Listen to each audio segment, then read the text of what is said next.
বিসমিল্লাহির রহমানির রহিম। সম্মানিত দেশবাসী ভাই বোনেরা, আসসালামু আলাইকুম। আজকে আমি আপনাদেরকে একটু অতীতের কথা স্মরণ করিয়ে দিতে চাই।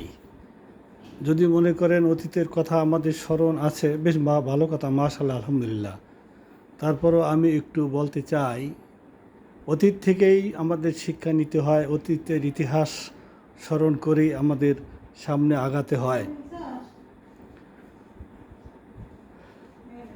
স্বাধীনতার পূর্ব এবং স্বাধীনতা উত্তর এবং স্বাধীনতা পূর্ব। 60-এর দশকে আমার জন্ম, 70-এর দশকে আমি স্কুল গোয়িং স্টুডেন্ট, 80-র দশকে আমি ভার্সিটির ঢাকা বিশ্ববিদ্যালয়ের স্টুডেন্ট, 90-এর দশকে আমি সরকারি চাকরি করি। আজকে চাকরি প্রায় শেষের দিকে। আমি বলতে চাচ্ছি, 60-এর দশকের শেষের দিকে আমি আমার বাবার মুখে শুনেছি তিনজন জাতীয় নেতার কথা। সেটা হলেন শেরে বাংলা একে ফজলুল হক, হোসেন সহি সরওয়ার্দী এবং মাওলানা আব্দুল হামিদ খান ভাসানী। এই তিনজন নেতার নাম শুনেছি, যে নেতাদের নাম শুনলে গায়ের পশম শিহরিয়ে ওঠে, শরীর দাঁড়িয়ে যায়, শরীর শিহরিয়ে ওঠে।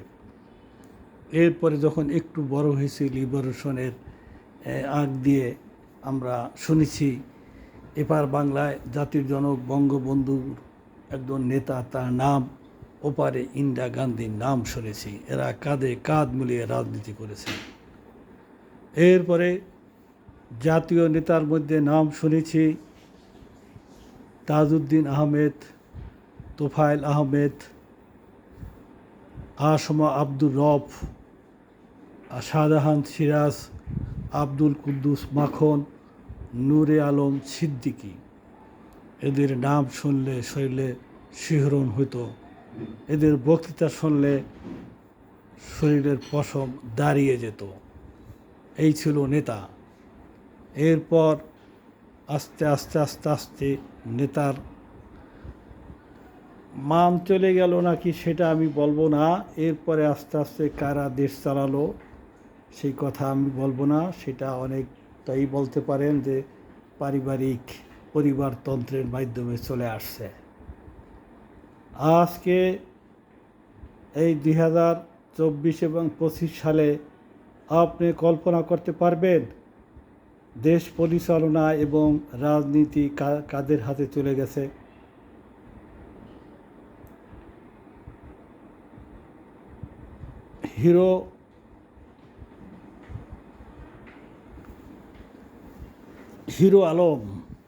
হিরো আলম বাংলাদেশের অত্যন্ত পরিচিত একটি নাম, একসময় ভাইরাল হয়েছিল। হিরো আলম একজন ডিশ ব্যবসায়ী হয়ে এতটুকু ছোটোখাটো মানুষ, সো মাচ আগলি, তারপরও সেই মানুষটা এত পরিচিত, এত ভাইরাল হওয়ার কারণ আমি জানি না।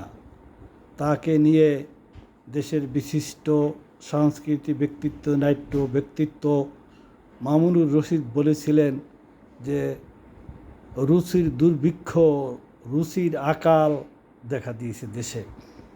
এই কথা অনেকের পছন্দ হয় নাই, কারো পছন্দ হয়েছে। কিন্তু যতই আপনি রুচির আকাল, রুচির দুর্ভিক্ষের কথা বলেন, হিরো আলমকে দুবাইয়ে মার্কেট উদ্বোধনে দাওয়াত করে, হিরো আলমকে স্বর্ণের দোকান উদ্বোধনে দাওয়াত করে, আপনাকে আমাকে তো দাওয়াত করে না।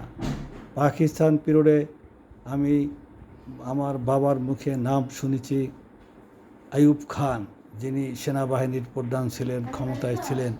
আইয়ুব খান আর মাওলানা আমিনুল ইসলাম এক হেলিকপ্টারে বাংলাদেশ থেকে করাচি গিয়ে চা পাতি রুটি দিয়ে নাস্তা করে আসতো।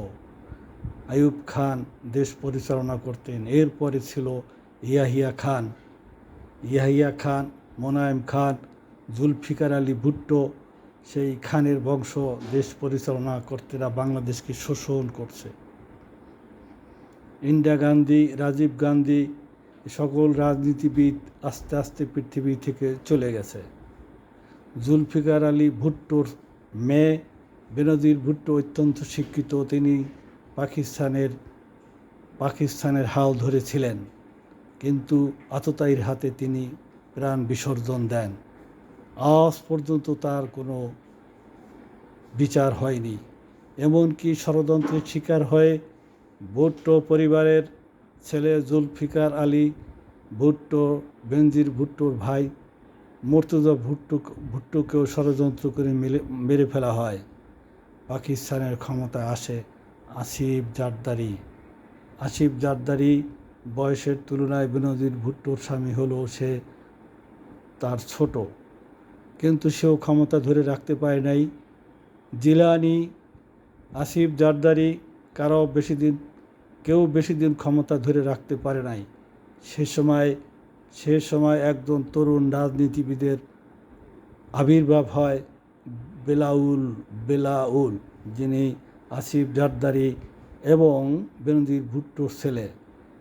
একই সময় পাকিস্তানের পররাষ্ট্রমন্ত্রী ছিলেন হেনা রব্বানি। আমি যদি ভুল না করি, খুব বেশি বছর আগের কথা নয়, 10 থেকে 15 সালের মধ্যে।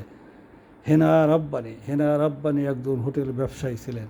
হেনা রব্বানির সাথে বেলাউলের একটা সম্পর্ক গড়ে ওঠে। সম্পর্কটা বেশ ভাইরাল হয়ে যায়। বেলাউল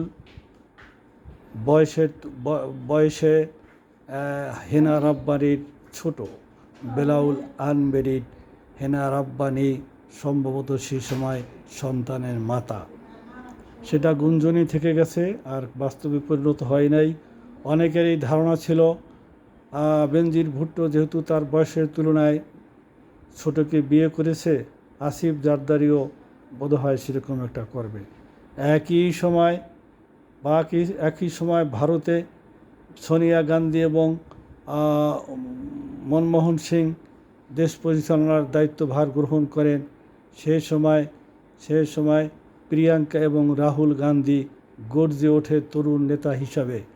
শুনেছিলাম রাহুল গান্ধী নিজেকে চিরকুমার ঘোষণা করেছিল, যেহেতু রাজনীতি করতে গেলে তারা আততায়ীর হাতে মারা যায় এবং তার দাদি মারা গেছে, তার বাবা এতিম হয়েছে, তার বাবা আততায়ীর হাতে মারা গেছে, তারা 2 ভাই বোন এতিম হয়েছে, তারা আর কাউকে এতিম করতে চায় না, এমন একটা ঘোষণা শুনেছিলাম।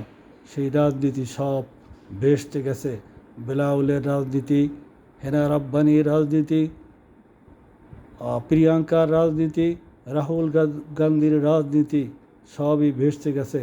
বাংলাদেশে বাঘা রাঘব বোয়াল রাজনীতি, যাদের নাম আমি ইতিপূর্বে বললাম, কাদের সিদ্দিকীর মতো একটা বাঘা পুরুষ বাংলাদেশে কয়জন জন্মিয়েছে।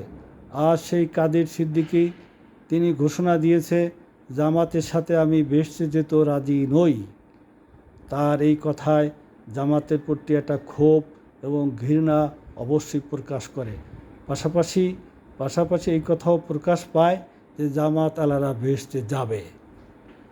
ভেস্তে যাবে কি যাবে না সেটা বলতে পারবো না, তবে ওনার কথা এমন একটা ইঙ্গিত পায় জামাতের সাথে সে ভেস্তে যেত রাজি না। কতটা ক্ষোভ এবং উচ্ছ্বাস প্রকাশ করা হয়েছে। আমি যে কথাটি বলে শেষ করব, আজকে 2024 এবং 25 সালে দেখেন রাজনীতি কাদের হাতে। জীবনও কল্পনা করতে পারেন নাই কাদের হাতে রাজনীতি। আজ কারা দেশটা চালায়।